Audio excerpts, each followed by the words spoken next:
Hello and welcome to the first military history video of this channel. I am your host, Military History. Today, we will be discussing about the Rheintochter, one of the world's first surface-to-air missiles that was developed by Rheinmetall Borsig for Nazi Germany. We will delve into the reasoning behind the development of the Rheintochter, its different variants, their specifications, how they fared in testing, and the reasoning behind its failure. Now, without further delay, let's get into the video.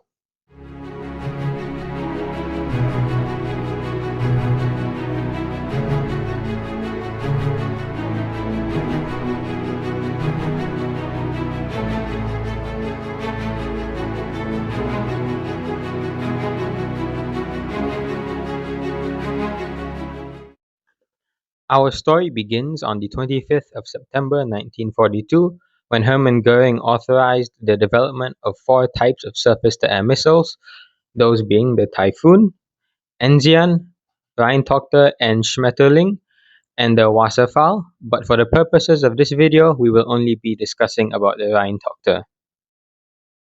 The reasoning behind the authorization of the development of the Rheintochter was to enhance Nazi Germany's air defense capabilities and create an effective anti-aircraft weapon capable of intercepting and destroying Allied bombers.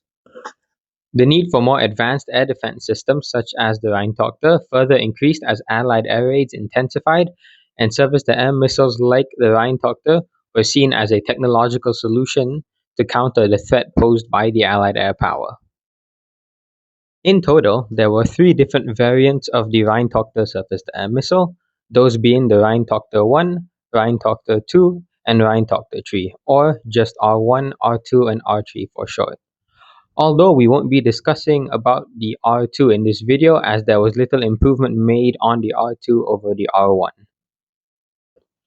Several variants of the R1 were built between August 1943 and January 1944. The R1 had a launching weight of 3,850 pounds, of which only 330 pounds was in the warhead. The missile was launched with the aid of a solid fuel rocket weighing approximately 1,400 pounds, giving a thrust of 165,000 pounds for 0.6 seconds. The main propulsion unit was also a solid fuel rocket weighing 484 pounds, giving a thrust of 8,800 pounds for 10 seconds. The missile was about 21 inches in diameter, 158 inches long without the launcher, and 248 inches long with the launcher, which was a pusher body with four fins containing the takeoff rocket. The missile itself had six sharply swept back wings, which were meant to provide lift and directional control for the missile. Now we move on to the R3. After testing of the R1, which ended in disappointment, work had begun on the R3 in May 1944, and 6 launch prototypes were made in January 1945.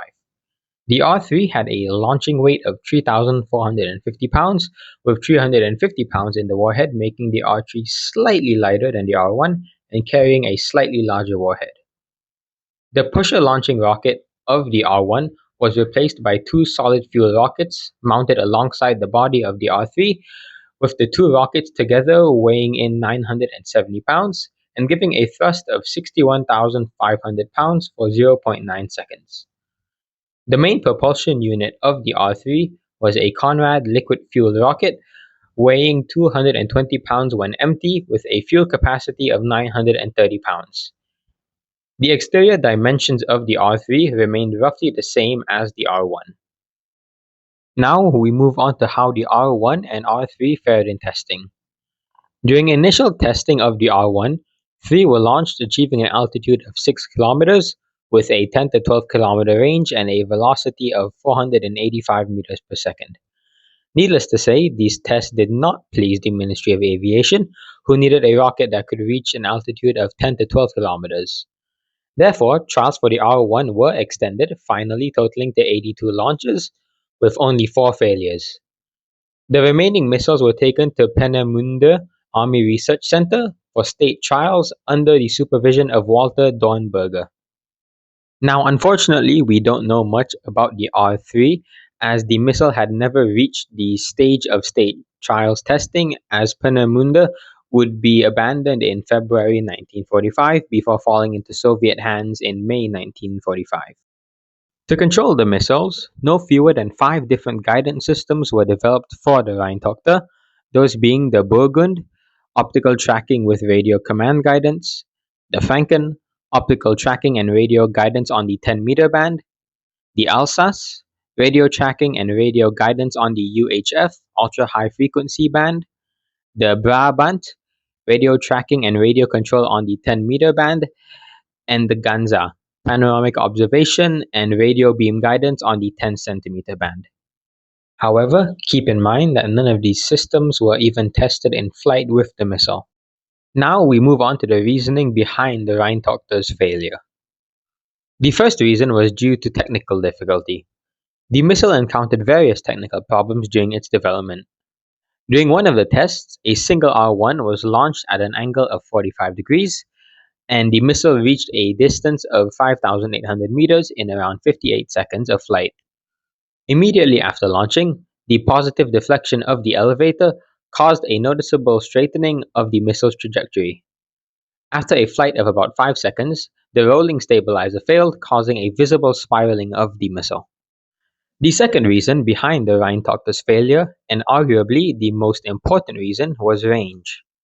As stated previously, the R1 only had a range of about 10 to 12 kilometers, meaning it would have struggled to engage Allied aircraft at a longer distance, putting it at a disadvantage to more advanced Allied aircraft. While the R3 was supposed to have improved range over its older brother at about 20 to 25 kilometers, we can't say for certain because, as I said, they never reached the testing phase.